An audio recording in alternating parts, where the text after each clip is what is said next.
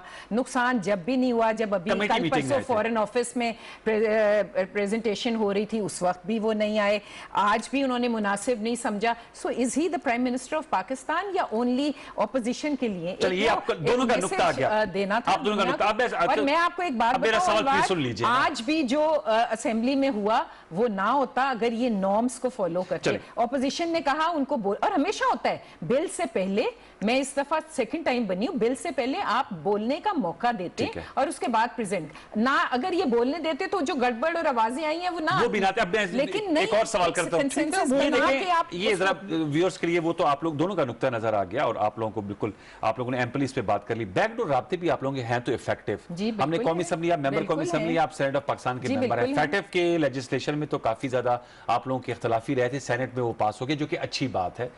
ये mutual legal assistance भी आप लोगों ने पास कर दिया, आप लोगों ने, वो भी अच्छी बात है। मैं जानना चाह रहा हूं कि क्या ये जो लेजिस्लेशन हुई है, इससे में जो आपके नुकात थे वो शामिल कर लिए गए हैं? जी देखें, नुकात हमारे या तुम्हारे की बात है ही नहीं, तरमीम पेश करते हैं ना। जो अमेंडमेंट्स होती हैं वो एक अच्छा कानून लाने की होता है, जो आने वाले वक्त में आने वाली नस्लों के लिए भी काम आए। देखें, अगर कोई अमेंडमेंट्स देता है तो अनवार, ये तो होता है कि जो आई है उसमें शायद हो सकता है यहाँ पे हम 10 लोग बैठे, किसी एक को उसका फायदा भी हो रहा हो। I mean, when amendment is coming, तो उससे ये स्पेसिफिकली कहना कि ऑपोजिशन अपने फायदे के लिए बात करिए, that is not the case. नहीं, मैं पूछा ये था कि क्या वो इनकॉर्पोरेट हो गई हैं? वो हुई हैं, और आपने देखा है 5 बजे से 7 बजे तक। मुझे एक ये बात नहीं समझ आती, हुकूमत में आप बैठे हैं, आप बताएं कि ये डेट तो सबको पता था कि 5 जो तारीख is the last date FATF की, ये नेट पे भी ये डेट्स मौजूद थी। So why do you people wait for negotiations, for getting opposition के साथ मुज़ाकरात करने में, बात करने में, why do they have to wait for the last minute? और फिर ये पैगाम बार बार देना कि ये नेशनल इंटरेस्ट की बात है और ऑपोजिशन इस पे बैठना नहीं चाह रही, ये नेशनल इंटरेस्ट की बात है, इस पे ऑपोजिशन। देखिए, नेशनल इंटरेस्ट, ये मुल्क हमारा भी उतना ही है, चाहे माजी में गद्दारी के इल्जाम लगाए, कभी काफिर होने के लगे, कभी कुछ हुआ, कभी कुछ हुआ, वो सबके सामने। तो ये मामला तय कैसे हो गया? लेकिन देखिए, जब बैठेंगे तो हमारी कुछ मानी जाएगी, कुछ इनकी सुनेंगे कि क्या सोच है, और वो मेरा सवाल फिर यही है, as a student of journalism, आपने कहा अमेंडमेंट्स हुई हैं, अमेंडमेंट्स हुई हैं जो, और आपका नुक्ता शामिल कर लिया गया है? बिल्कुल हुआ है। चलिए, ये टेक अवे ये है कि वो शामिल कर लिया। क्यों सर, ये हमेशा मतलब रिएक्टिव क्यों नहीं, प्रोएक्टिव अप्रोच क्यों नहीं है? कभी भी नहीं है। देखिए, जिधर तक मैं I am no voice to the parliament, लेकिन जो लेजिस्लेटिव बिजनेस होता है उसमें मेरी अपनी ऑब्जर्वेशन ये है कि इंटेंट ऑफ द बिल, आप कानून किस लिए बनाना चाहते हैं, वो बड़ा प्राइमेसी उसकी होती है, बहुत अहमियत जी। उसके साथ जब आपको जो न्यूमेरिकल्स हैं, उसके जो फिगर्स हैं, न्यूमेरिकल नंबर्स उसके जो हैं, वो जब आपके पास डिसएडवांटेजेस पोजीशन में हों, जो गवर्नमेंट बेंचेस जो अददी आपकी अक्सरियत होती है, वो आपके पास नहीं होती है। इतने अच्छे राब्ते हो जाते हैं कि फिर वो ये मेरे ख्याल में ये क्रेडिट जो है जी हुकूमत को भी जाता है, अपोजिशन को भी जाता है, कि at the end of the day maturity का मुजाहरा होता है। देखिए, so I would at this point say कि अगर आप दोनों को जाते हैं तो ये नाराज क्यों है? नहीं, नाराज इसलिए इनके तरीकाकार पे देखें, मैं एक बार आपको बात, मेरे ख्याल में ये जितना एडवांटेज चाहती हैं उस कानून से, उतना एडवांटेज नहीं। देखें ना, अब जब बात करो या आपने ट्विस्ट कर दिया कि थोड़ा एडवांटेज उसको इस तरह देखें। मैं आपको एक बात कहूं, अगर FATF का हम कर रहे हैं, it's for the countries interest, तो अच्छी बात है, I appreciate. So I would like कि ये और मामलों में जिधर और सवाल मेरा सब्सिक्वेंट ये था, लोगों पाकिस्तान के लिए बेहतर हो, उस पे लेजिस्लेशन भी कर रहे हैं। नहीं होती, नैब पे क्यों नहीं हो रही, जिस पे कोर्ट रोज उठा के आपको बाहर, ये सवाल मेरा इसका ज़िम्नी सवाल ही है, साहब की अपॉइंटमेंट पे क्या कोर्ट ने कही है, ऑब्जर्वेशंस हैं, तो देखिए फिर उस पे भी करें। आप अकेले नहीं कर सकते, आपको अपोजिशन को शामिल करना है इस पे जी करें। क्या ये तो आप लोगों ने कौमी मफाद में